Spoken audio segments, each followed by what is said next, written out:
Let me tell you something I never thought I would say out loud.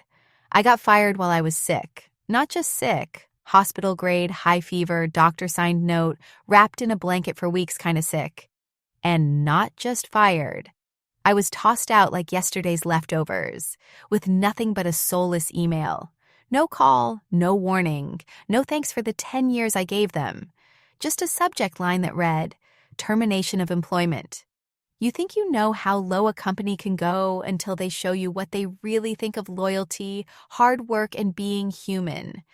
I never imagined I would be sitting here a year later, telling this story with a strange mix of anger, peace, and satisfaction. Because yes, I sued them. And yes, I won. My name is Lena Parker. I am 39 years old, born and raised in Topeka, Kansas. I worked as an operations manager at BrightEdge Logistics for almost a decade. I was not a rising star, not flashy, not cutthroat. I was dependable. I solved problems, met deadlines, handled chaos, trained new hires, and stayed late when nobody else would. I was not looking for praise. I just wanted to do my job well and provide a stable life for myself. People like me do not ask for much. We just expect basic respect in return. And when that is gone, something changes inside you. It happened during the last week of November. Kansas was freezing, and so was I. Literally. I had been battling a fever that would not break, coughing so hard I thought my ribs would snap. I finally dragged myself to urgent care, and they diagnosed me with pneumonia. The doctor was clear. I needed full rest. No work, no stress, just sleep, fluids, and time. I followed instructions.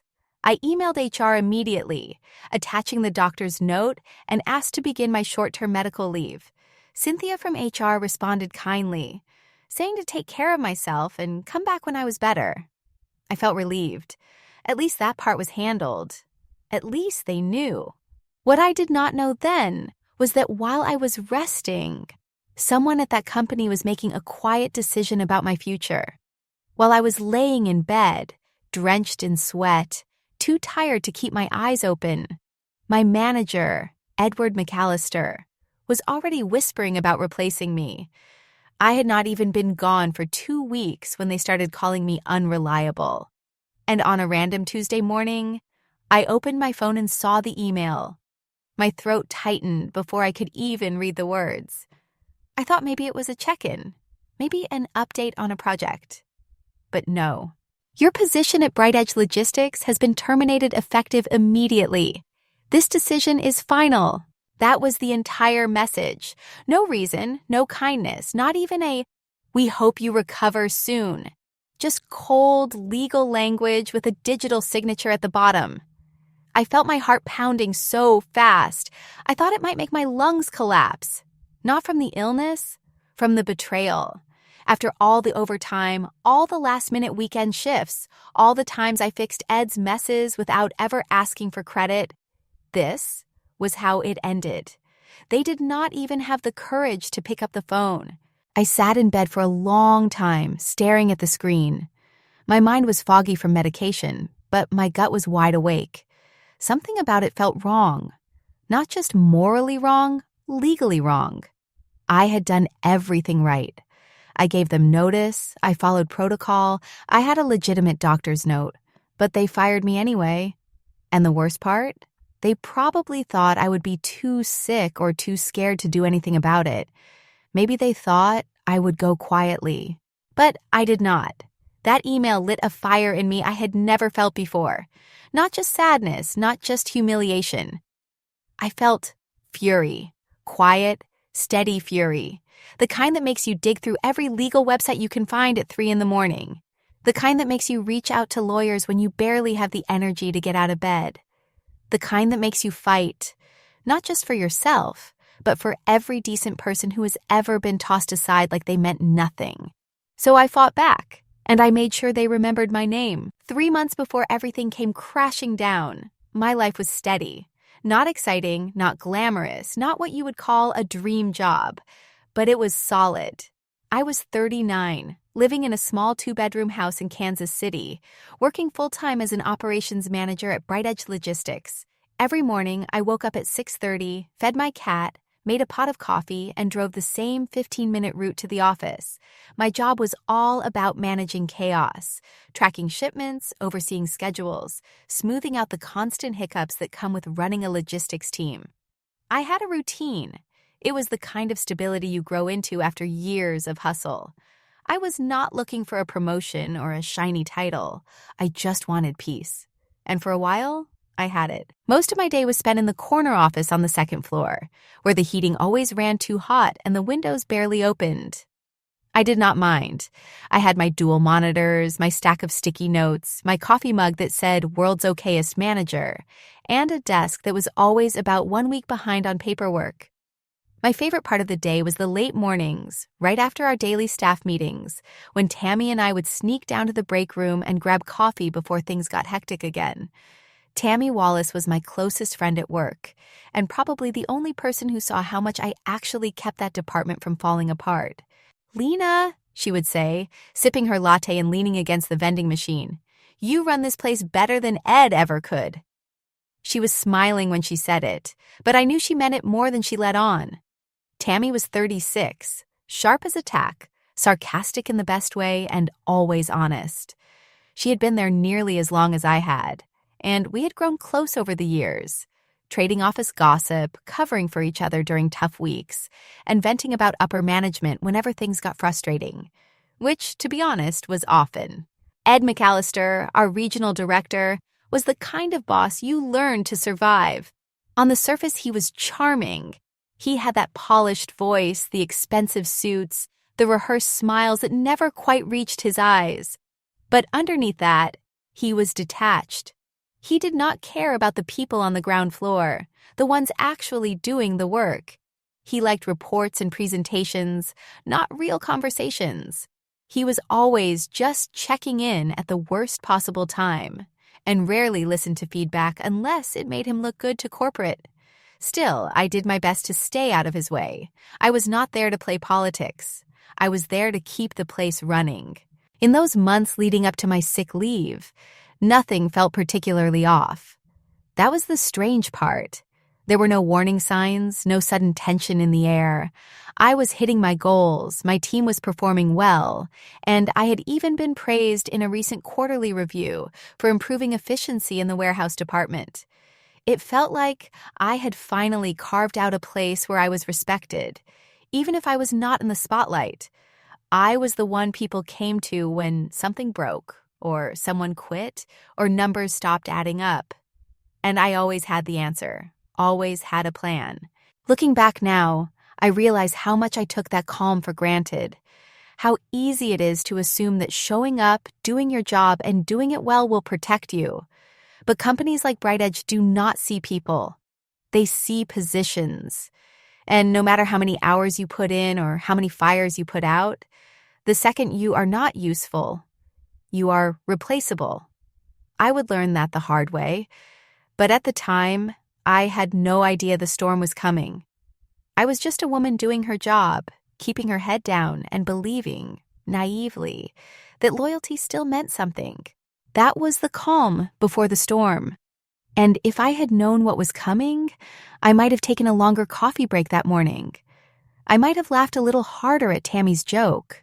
But I did not, because I truly believed I was safe. I truly believed I mattered. One cold morning in late November, I woke up shivering so badly I thought something was wrong with the heating in my house. But it was not the heater. My forehead was burning up. My throat was raw, and my whole body ached like I had been hit by a truck. I tried to sit up and get dressed for work, thinking maybe it was just a bad cold. But when I stood up, the room tilted and I collapsed right back onto the floor. I stayed there for a while, dizzy and gasping for breath. That was when I knew this was not something I could shake off with tea and aspirin. Something was seriously wrong. Later that afternoon, I dragged myself into urgent care with a scarf wrapped around my face and my coat zipped up to my ears. The nurse took one look at me and said, "You should have come in sooner." After a chest x-ray, a long exam, and a quiet, serious talk with the doctor, I was diagnosed with pneumonia. Not just a light case either. My lungs were inflamed, my breathing was shallow, and my body was worn down. The doctor looked me straight in the eye and said, "You need full bed rest for at least 3 weeks. No work, no stress, no exceptions." I nodded, barely able to keep my eyes open. When I got home, I did the responsible thing. I opened my laptop from bed and sent an email to Cynthia Ruiz in Human Resources. I explained everything, attached the signed note from my doctor, and requested short-term medical leave. I even apologized for the inconvenience.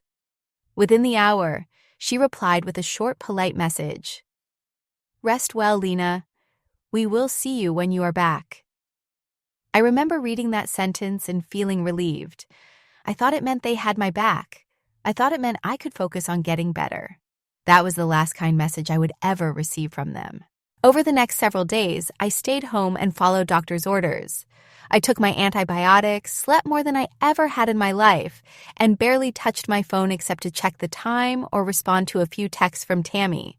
She checked in every few days, always making me laugh with some gossip from the office or complaining about the coffee machine breaking down again. She told me things seemed quiet at work and that Ed was circling more than usual, which made her nervous. I did not think much of it at the time. I figured everything was under control and that I would be back to work in a few weeks, picking up where I left off. But deep down, I started to notice a shift.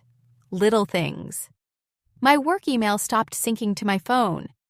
At first, I thought it was just a connection issue. Then, my access to internal systems quietly disappeared. I told myself it was just an automatic lock while I was on leave. Still, something felt off. I had worked there long enough to know how they operated behind closed doors. And something about the silence felt colder than usual. No check-ins from my manager, no follow-up from HR, just silence, and not the peaceful kind. Even in my groggy, half-sleeping state, I could feel that something was wrong. I remember lying in bed one night, coughing so hard I had to hold my chest, and wondering why nobody from leadership had reached out. Not even a generic "hope you are doing better" message.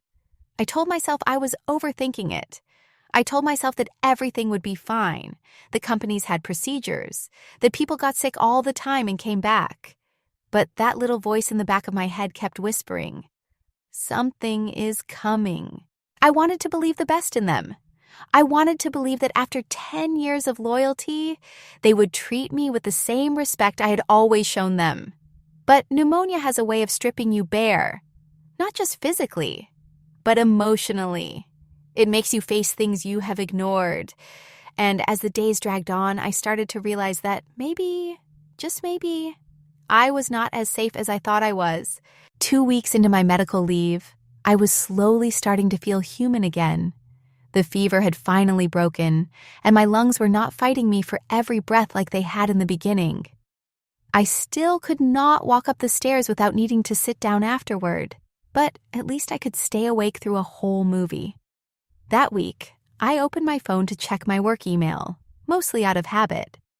I figured I would glance through a few updates, maybe forward something to Tammy if it looked urgent, but when I tried to log in, the screen flashed red. Access denied. I tried again. Same message. My account had been disabled. At first, I told myself it was a technical issue. Maybe IT had locked it temporarily while I was out, or maybe it was part of their normal protocol. Still, it made my stomach twist. Something about it felt final, not cautious or routine. Final. I waited a few hours, then sent a message from my personal email to Cynthia in HR, just to check in and ask if there was anything I needed to be aware of. I got no reply. The next day, still nothing. That silence started crawling under my skin. I had been with that company for 10 years. I was not just another name on a spreadsheet, or so I thought. That evening, my phone rang, and I saw Tammy's name pop up. Her voice was quieter than usual, almost like she did not want anyone to hear her. "Lena," she said, "are you okay? I mean, really okay?" I told her I was still recovering but doing better. Then she sighed. "Listen, I do not want to freak you out, but Ed has been saying weird stuff in meetings. Like maybe you were exaggerating your illness. He even joked that you might be using this as a way to avoid work. I sat there in silence, feeling my face flush with a mix of shock and fury. Tammy continued, "I do not like the way he is talking about you. It just feels off." I thanked her and hung up, and that was when I knew something was coming. My hands were still shaking an hour later when I got the email. The subject line hit me like a punch to the gut. Notice of termination. My breath caught in my throat as I opened it. The message was cold and clinical, just a few short paragraphs. It said that my position had been eliminated due to organizational restructuring, effective immediately. There was no mention of my leave, no acknowledgement of my health, no room for questions. Just like that, I was gone. No severance, no extension of health coverage, no option to return once I recovered. They had not even bothered to schedule a call. I just no longer existed to them. 10 years of service wiped away with a form letter and a click of a button. I stared at the screen, unable to move. My ears were ringing and my heart was pounding so hard I could hear it in my throat. I felt like someone had kicked me while I was still down, while I was still sick and vulnerable. The worst part was not the termination. It was the betrayal. I had shown up for that company through everything. Layoffs, holiday rushes, back-to-back 14-hour days. I had worked weekends, filled in for coworkers who quit without notice, and trained managers who ended up getting promoted above me. I had bent over backward more times than I could count. And this was the thanks I got. Not even a phone call, not even a chance to defend myself. Just a quiet shove out the back door while no one was looking. I sat alone in my bedroom, staring at that email, trying to wrap my head around what had just happened. I was too stunned to cry, too angry to scream. I just felt numb, like the world had shifted under my feet and no one had warned me. I had believed that being good at my job, being loyal, being honest, those things would protect me. But they did not. Not in the world of Ed McAllister, not in the world of Bright Edge. I was not a person to them. I was a problem that got sick. And they solved that problem by erasing me. That was the moment everything changed. I was devastated. There is no better word for it. My hands would not stop shaking.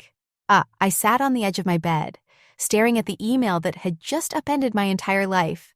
10 years gone, years of loyalty, countless holidays missed, birthdays I did not attend, family dinners I left early just to log into late-night meetings. I had trained half that department myself. I had built systems from the ground up, streamlined operations, and saved the company thousands of dollars in delays and missed deliveries. And yet, none of that mattered. They dumped me like I was nothing, like I was trash. For the first time in my life, I felt truly disposable. The worst part was the silence that followed. There were no calls from my manager, no apologies, no attempts to soften the blow. No one from Human Resources even pretended to care. It was like I had vanished. One day, I was running daily meetings and mentoring new hires. The next, I did not even exist. I thought about how many times I had stayed late to help a coworker, how often I had smoothed over mistakes so someone else would not get written up. I thought about all the weekends I sacrificed to make deadlines happen, all the stress I carried to keep the team functioning when upper management had no idea what was really going on. It hit me all at once like a flood of every unappreciated moment. I remembered the morning I came in with a fever just below the limit so I would not be sent home. The time I covered for 2 different managers while still doing my own job. The time Ed forgot to submit a quarterly report, and I stayed until midnight fixing it. And he took full credit for it in front of corporate. I never asked for a thank you. I did not want praise. But I never expected to be thrown out the second I got sick. I sat there, trying to breathe through the tightness in my chest that had nothing to do with the pneumonia anymore. I felt foolish. I had believed in the idea that hard work meant something, that if I was consistent, reliable, and loyal, I would be protected, that good employees were valued. But I was wrong. all they saw was a woman who was not currently working, a name on a payroll line they wanted to cut. And once I was no longer useful to them, they acted like I had never been there at all. I had always thought that kind of betrayal happened to other people who slacked off, people who were always late, people who did not care, not people like me. I cried that night, not the kind of tears that come from sadness alone, but from anger, disbelief, and pure heartbreak. I felt humiliated, ashamed even, though I had done nothing wrong. It was like being broken up with in the coldest, most calculated way possible, except this was not a relationship. This was my career, my livelihood, my health insurance, my stability, all taken away while I was lying in bed recovering from a serious illness. I felt powerless, like someone had reached into my life and flipped a switch, and now everything I had worked so hard to build was gone. Tammy texted me later that night. She said she was sorry, that she could not believe they did this to me, that everyone in the office was stunned. But that only made it worse, because if they were stunned, then it was not just me who saw how unfair it was. It meant they knew. And yet, no one stood up for me. No one pushed back. No one told Ed he was making a mistake. I was alone in it, completely alone. That night, I sat awake in the dark, staring at the ceiling, trying to figure out who I was now, without my job, without my team, without the routine that had filled my life for 10 years. It was not just a job loss, it felt like an identity crisis. I had given so much to something that had given me nothing back in the end, and in that quiet, angry darkness, something inside me began to shift. I was not ready to fight yet. But I knew I could not let this be the end of my story. Not like this. Then something in me snapped. It was not loud or dramatic. It was quiet, like a door closing in my chest. I stopped crying. I stopped waiting for someone from the company to do the right thing. I stopped hoping for an apology that was never going to come. Instead, I opened my laptop and started reading. Not emails, not social media. I read laws, I read about workers' rights, I searched for every policy I could find about medical leave, employment protections, and wrongful termination. I stayed up late, half sick and still coughing, with tabs open across my screen and a notebook in my lap, taking notes like I was back in school. What I found made my hands tremble, not with fear, but with something new, with possibility, with clarity. I had followed the rules. I had submitted medical documentation. I had received HR's approval to take time off. And yet they fired me while I was still under doctor's care. And right there, in plain language, on the U.S. Department of Labor's website, it said that terminating someone while they are on federally protected medical leave is illegal, not questionable, not unethical. Illegal. That one word hit me like a second wind. All the shame I had felt started to fade, replaced by a slow, burning fury that made me sit up straighter than I had in weeks. I realized then that I was not powerless. I had been treated unfairly, and there were laws meant to protect people like me, people who gave everything to their jobs and were discarded the second they needed help. I searched for local employment lawyers and read through reviews, profiles, and case histories until I found a name that stood out, Julian Brooks. He had handled several wrongful termination cases and won big settlements. People described him as sharp, calm, and relentless. I filled out his contact form and hit submit before I could second-guess myself. 2 days later, I got a call. The voice on the other end was gravelly but clear, like someone who had been doing this for a long time and had seen it all. "This is Julian Brooks," he said. "I got your message. Let's talk." I explained everything. How I had gotten sick, how I had submitted all the right documents, how HR initially approved my leave, and how I was terminated 2 weeks later without a single conversation. He listened quietly, asked a few sharp questions, and then paused. "They messed up," he said. "We're going after them." There was no hesitation in his voice, no sugarcoating, no false promises, just a steady confidence that settled something in me. For the first time since it all began, I felt like someone was on my side.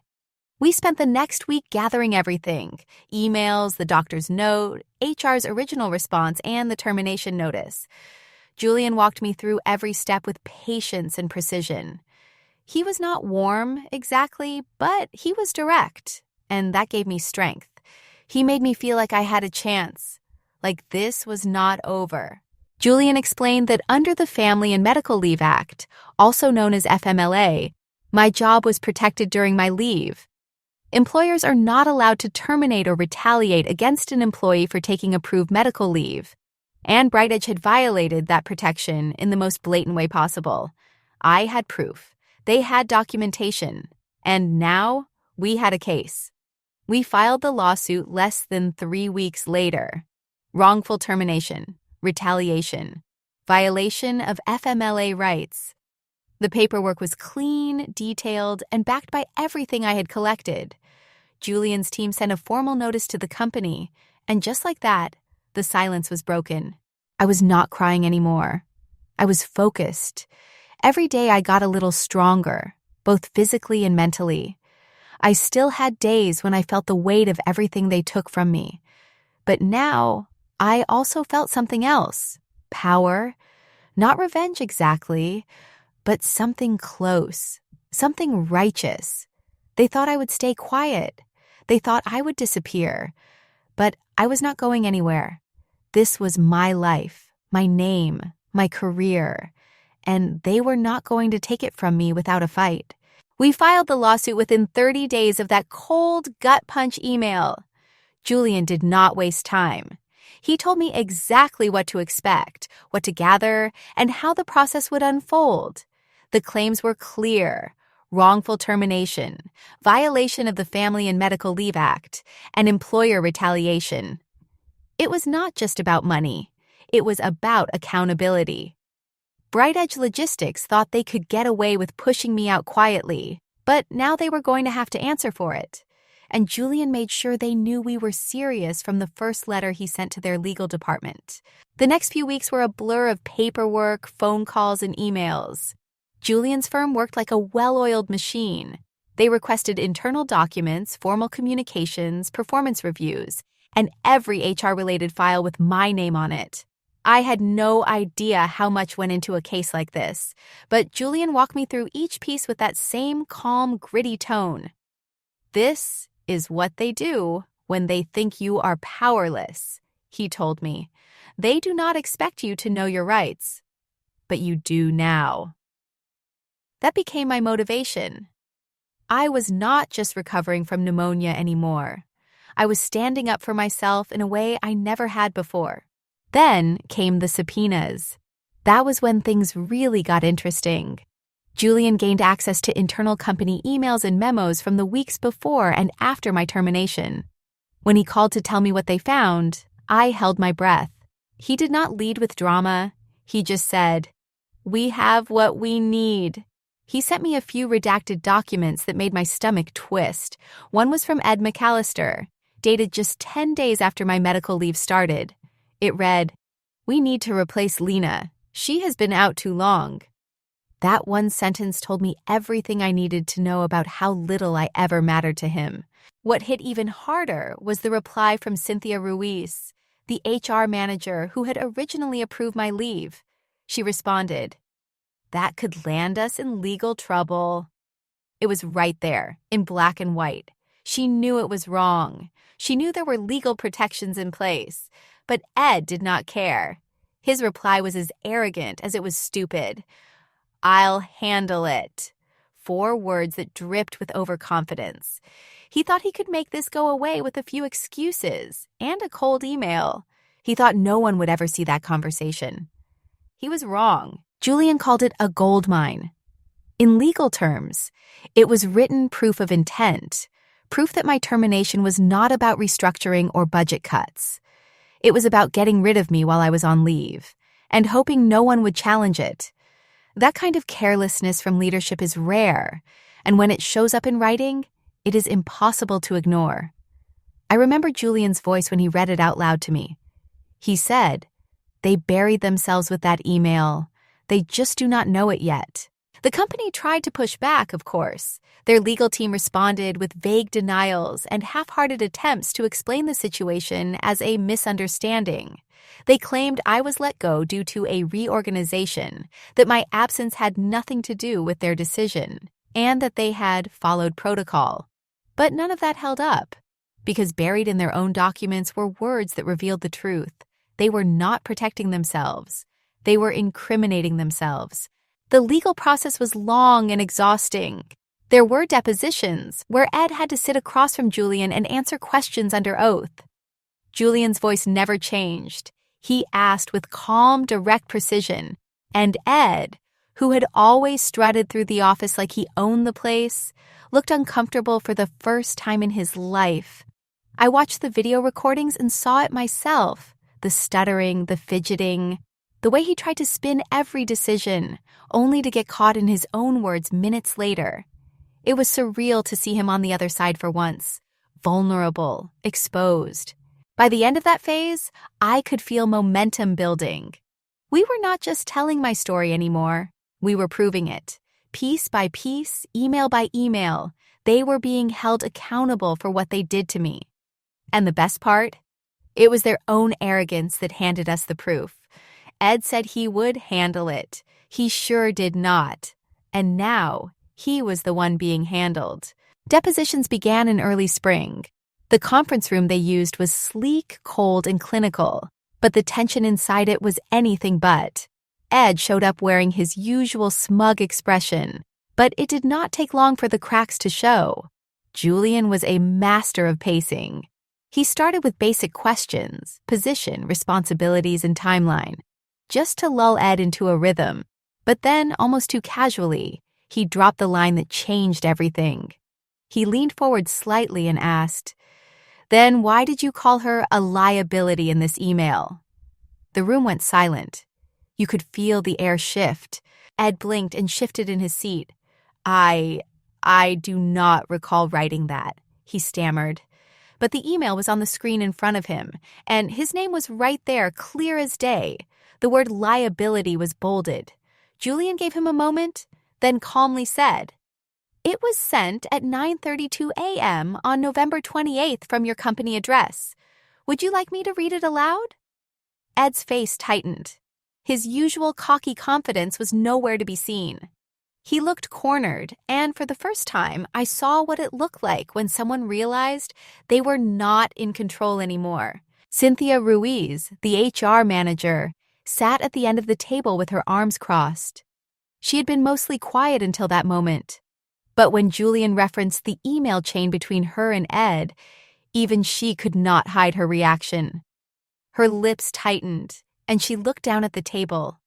That email, where she warned Ed that firing me might be illegal, had already been submitted as evidence.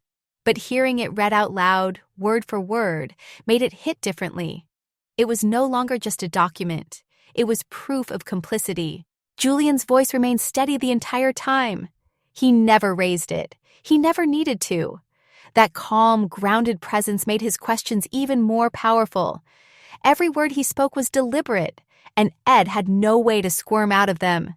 At one point, when Ed tried to explain that the term liability was taken out of context, Julian asked simply, "What context would make that acceptable when speaking about an employee on medical leave?" Ed had no answer. He just sat there, looking like someone who had finally run out of excuses. The deeper the deposition went, the worse it got for them.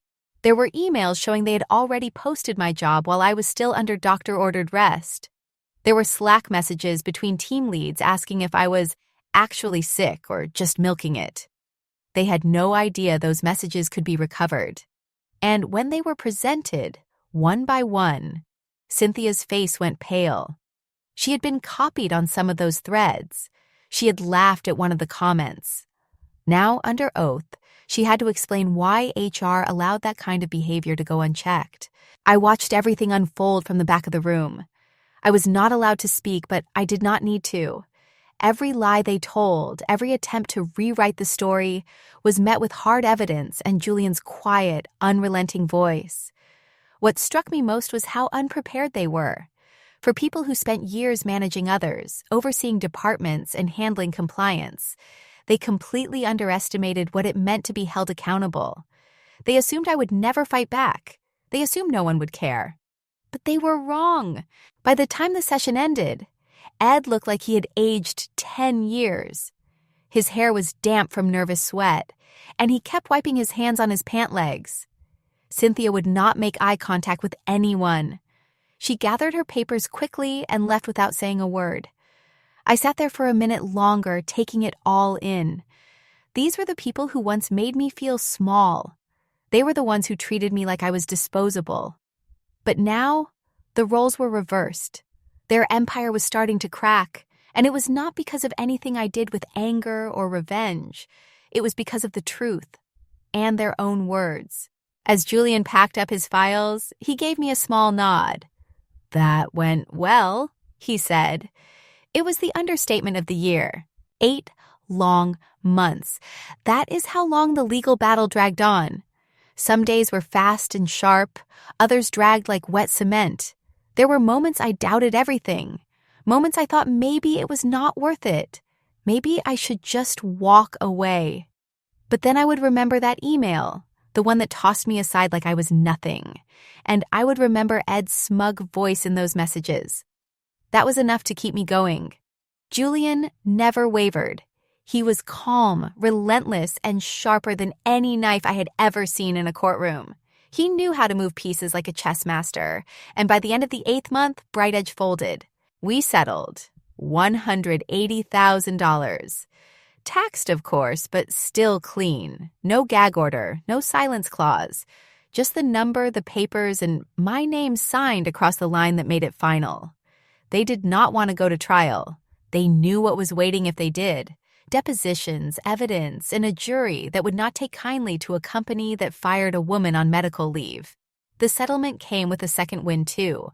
Bright Edge was required to issue a public apology and revise their entire medical leave policy. It was posted on their website, tucked into the press release section. I printed it out and folded it into my journal like a quiet trophy. Ed resigned quietly a few weeks later. No announcement, no farewell post, just gone. Someone from my old department forwarded me a screenshot of the internal memo. It said he was stepping down to pursue new opportunities. I nearly laughed when I read it. Word around the office was that he did not get to choose his exit.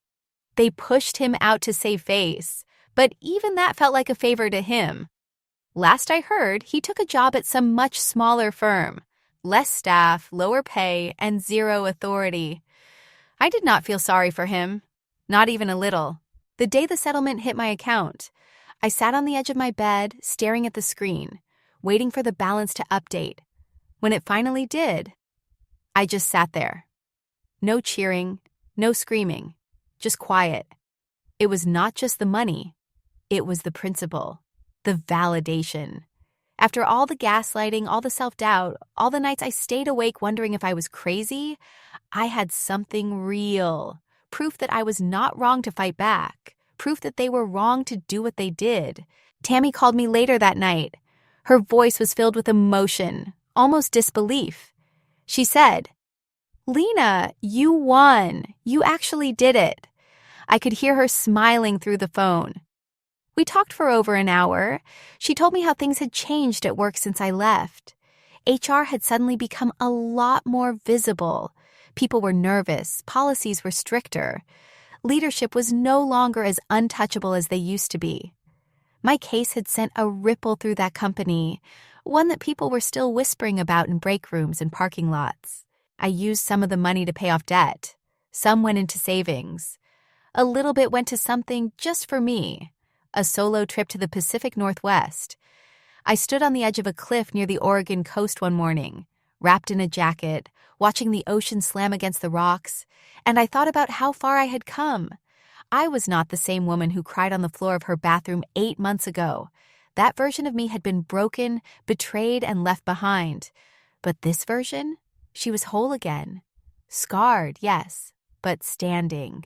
I did not win because I screamed louder or because I had some perfect plan. I won because I refused to accept being treated like garbage. I won because I asked questions, did the research, and found the right people to help me. I won because I chose to believe I deserved better, even when everything around me tried to convince me otherwise. And honestly, the victory was not loud or dramatic. It was cold, clean, quiet, like the way a storm clears out the air. There was nothing left to prove, nothing left to fight for, just a sense of peace that settled in slowly and stayed. Looking back, I learned something I will carry with me for the rest of my life. No job is worth your health, your dignity, or your peace of mind. I used to think loyalty mattered more than anything. I stayed late, picked up the slack, worked through weekends, missed birthdays, and ignored the signs when my body was breaking down. I thought if I just kept going, someone would notice and say, "Thank you." But the only thing I got for my loyalty was a cold, impersonal termination while I was at my weakest. That broke something inside me. But in the cracks, something stronger grew. What they did to me was not just unkind. It was unlawful. And they thought I would not do anything about it, that I would be too tired, too afraid, or too unsure to fight back. That is the part that still stings the most. The assumption that I would roll over and disappear. But instead of disappearing, I found my voice. I stopped apologizing. I stopped doubting myself. And I started fighting. Not with rage or revenge in my heart, but with facts, with truth, and with help from people who knew the law better than I ever could. That made all the difference. I learned that silence helps the wrong people. Every time we bite our tongue, every time we let someone cross a line without consequence, we give them permission to do it again. I used to think being quiet made me strong. Now I know that speaking up, especially when your voice shakes, is the real kind of strength. It is not about being aggressive. It is about refusing to shrink for someone else's comfort. It is about saying, "This is not okay," and standing in that truth even when it is scary. Do not stay silent when someone wrongs you. That is what I want everyone to know.